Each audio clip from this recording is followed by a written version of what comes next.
Okay नमस्कार। जैसे कि आप देख रहे हैं राष्ट्रीय जय यीशु मानव सेवा और आप सभी का अभिनंदन और स्वागत करते हुए आप सभी के सम्मुख आता हूं और मैं प्रभु में आप सबका भाई आशीष राजकुमार बोल रहा हूं। और इस समय मैं गुजरात की धरती से आप सभी के सामने परमेश्वर का वचन प्रकट करने के लिए लगातार उत्सुक और आनंदित होता हूँ। और साथ ही साथ मैं आनंदित हूँ 2025 शुरू हो चुका है मनुष्य जाति के जीवन में और बीता हुआ साल आपने 2024 कैसा निभाया होगा और कैसा आपने गुजारा होगा और कैसे व्यवहार आप लोगों ने 2024 के अंदर किया होगा लोगों के साथ। कितना भलाई किया कितना बुराई किया ये हम नहीं जानते, लेकिन हम इतना जानते हैं कि आप प्रभु यीशु मसीह को लगातार पहचानने के लिए और जानने के लिए कोशिश कर रहे हैं।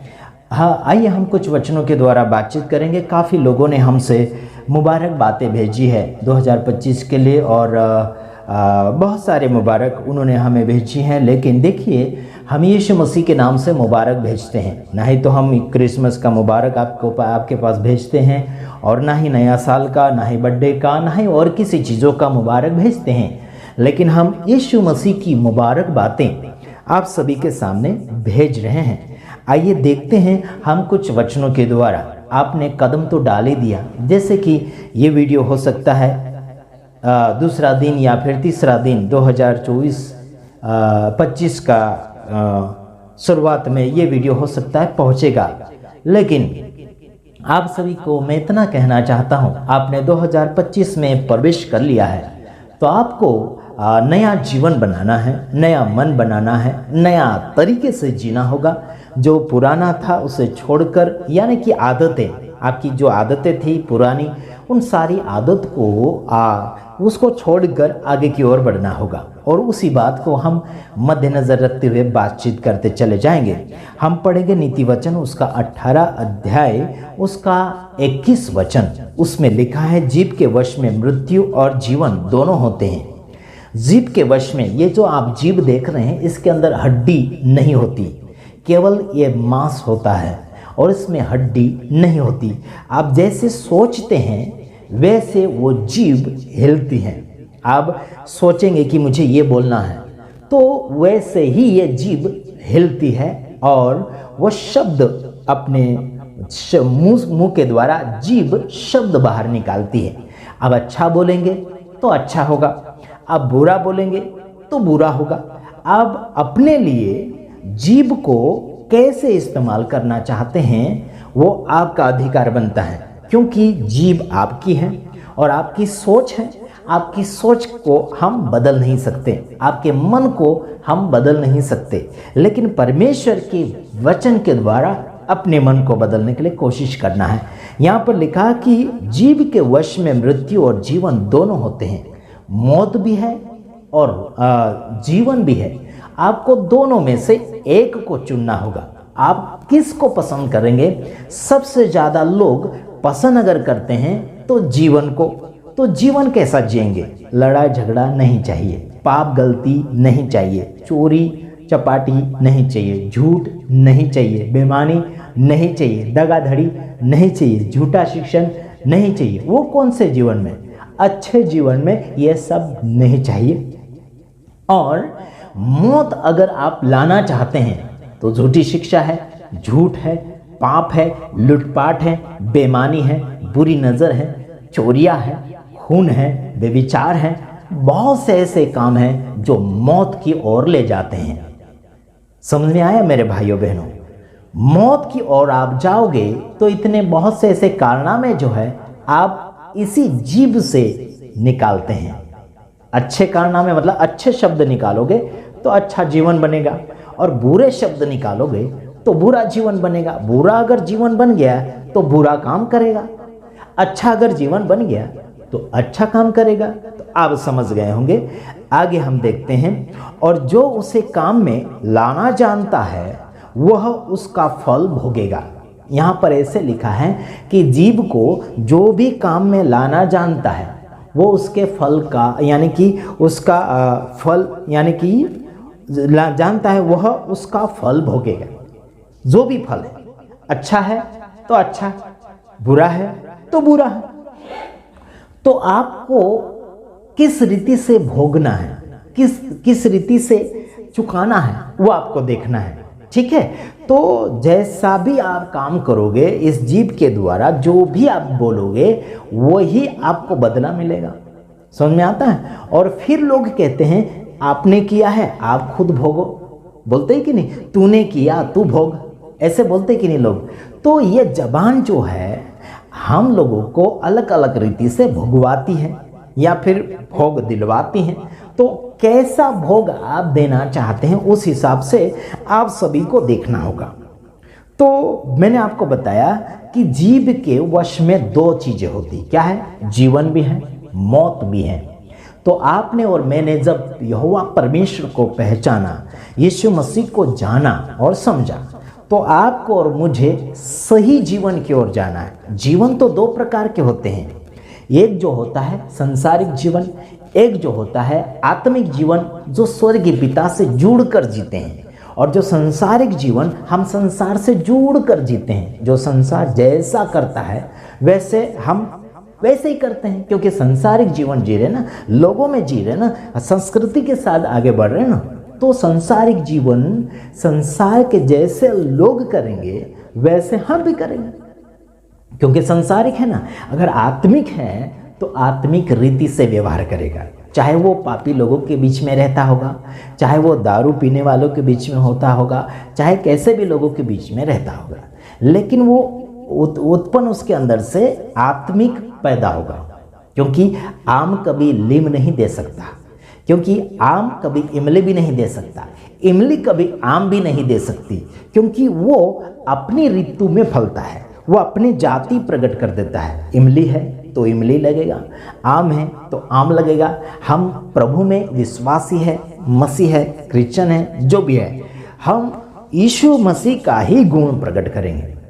ऐसा नहीं कि 10 दिन 5 दिन 15 दिन रह लिए, बाद में गुस्सा करो, पाप करो, गलती करो, रीति रिवाज करो, ऐसा नहीं है। ये जो जीवन शुरुआत अगर हो गया है, तो शुरुआत अगर हो गया तो इसका अंत कभी नहीं है, कभी इसका मोड़ नहीं है, कभी इसका स्टेशन नहीं है। समझ में आता है मेरे भाइयों बहनों। तो अनंत जीवन जो है आर पार होता है, वो उसका कोई गिनती नहीं होता है। तो इसीलिए मैं कहता हूँ कि आपको मृत्यु चाहिए या फिर जीवन चाहिए। मृत्यु अगर चाहिए तो आप ज़्यादा टिक नहीं पाएंगे। संसार का धन दौलत माल मिलकत के साथ मजा मारोगे और कुछ समय के बाद आपकी जान निकल जाएगी और एक लावारिस के समान, है ना, चले जाएंगे। और कुछ दिनों तक आपके सगा साए रिश्तेदार रोएंगे और फिर आपको भूल जाएंगे, फिर हंसी मजाक में लोग रहेंगे। तो आपको लोग भूले नहीं ऐसा काम करके मरे, है ना। आपको लोग भूले नहीं वैसा जीभ से अच्छा बोले। अच्छा बोलेंगे तो लोग भूलेंगे नहीं आपको, आपको याद करेंगे कि वो भाई अच्छा था, वो बहन अच्छी थी, वो काका अच्छा था, वो दादा अच्छा था, वो दादी अच्छी थी, वो नानी अच्छी थी। क्यों? जीभ के कारण अच्छे बनते हैं आप, समझ रहे। जीभ के कारण ही आप बुरे बन जाएंगे और जीभ के कारण ही आप भले बन जाएंगे। तो आप कौन से प्रकार से जीभ को इस्तेमाल करना चाहते हैं वो आपकी मर्जी है, क्योंकि ये हड्डी नहीं होती इसमें, ये कभी भी बड़ी बड़ी डींगे मार देती हैं। जो होता है वो भी बोलता है और नहीं होता है वो भी ये जबान बोलती है, समझ रहे। ये जबान झूठ भी बोलती है और सच भी बोलती है। तो आपको क्या करना होगा, सच का चुनाव लेना है, सच रीति से जीभ को इस्तेमाल करना।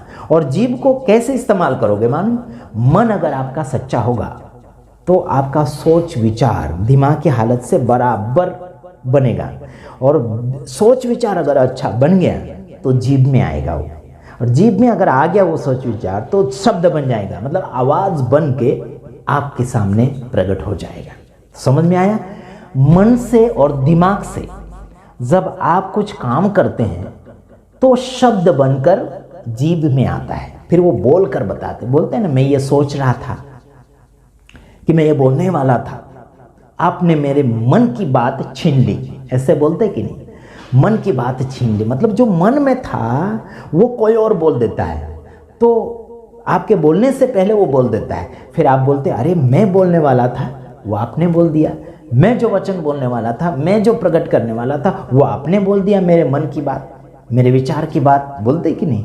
तो समझ लीजिए, परमेश्वर आपकी जबान को इस्तेमाल करने से पहले किसी और की जबान को इस्तेमाल कर लेगा, इसीलिए बोलता हूँ तैयारी फुल रखो, कभी भी तैयार रहो, है ना। तो आपके ज़बान से जो बोलना चाहिए वो आप बोल दीजिए, किसी और को चौका मत मारने दीजिए। ध्यान रखिए, मैंने ये अच्छे तरीके से आपको समझाने के लिए कोशिश किया है। God bless you. प्रभु आप सबको आशीष करें और 2025 के अंदर आप बड़ी खुशी के साथ इस ज़बान को प्यार से इस्तेमाल करें। पड़ोसी के साथ प्रेम रखें, दुश्मन के साथ प्रेम रखें, धोखाधड़ी देने वालों से भी प्रेम रखिए, लेकिन सावधानी ज़रूर मनाइए। सावधानी के साथ जीवन को बनाइए और जीभ को भी सावधानी से इस्तेमाल करना। झूठ तो कभी मत बोलना, नहीं तो झूठ मौत को लाता है। जब आखिरी बात बोलकर इस वीडियो को मैं यहीं पर समाप्ति करूंगा। तो आदम और हवा ने क्या बोला था मालूम है ना, इसका स्वर्गदूत की बातें सुनकर स्वर्गदूत ने पहले झूठ बोला, जिसका नाम लूसीफर, उसने झूठ बोला। तो उन्होंने क्या किया, आदम और हवा ने उस झूठ को अंदर ले लिया, लागू कर लिया, और लागू कर लिया तो उसके बाद में जो जीवन था आदम और हवा के अंदर वो खत्म हो गया। समझ रहे, वो आत्मिक नहीं रहे उस समय से वो सांसारिक बन गए, शारीरिक बन गए। इसका मतलब है कि झूठ जो है मौत लाता है, मर जाते हैं आप। शरीर में जिंदा तो रहेंगे लेकिन आत्मिकता में आप है ना नाश हो जाओगे, मौत हो जाएगी आपकी। तो ध्यान रखना, झूठ जो है इंसान को मौत की ओर ले जाता है और पाप की मजदूरी जो है वो मौत को प्रकट करती है। तो लोग लालच में क्या करते हैं, बहुत कुछ करने के लिए कोशिश करते हैं। तो ध्यान रखिए, झूठ को कभी भी मन के अंदर मत रखना, इस कचरे को बाहर निकाल देना। हमको मालूम है कि ये कचरा कहाँ से आया, वो लूसीफर से आया वो कचरा, वो शैतान से आया वो कचरा। तो हमारे घर में रखने से क्या फ़ायदा, हमारे घर में मतलब हमारे मन के अंदर उस कचरे को रखने से क्या फ़ायदा नहीं है। इसलिए उसको बाहर कर देना चाहिए, वो जहाँ से आया वहाँ लौटा दो उसको, ठीक है। जैसे हम घर में झाड़ू मारते हैं, वो कचरा बाहर से आया हुआ रहता है, अपने पैरों में चिपक कर या फिर कोई सामानों में चिपक कर आता है या फिर पंखे के हवा से आ जाता है बाहर से खिंचा कर।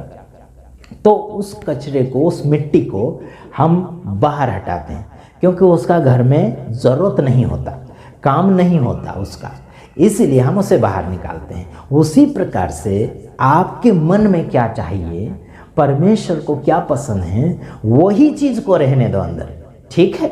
तो आशा करता हूं कि आपने बड़े ध्यान से सुना होगा और समझा भी होगा, और मैं दूसरे वीडियो में आप सभी के सामने पधारूंगा। तब तक के लिए नमस्कार, जय यीशु, प्रेज़।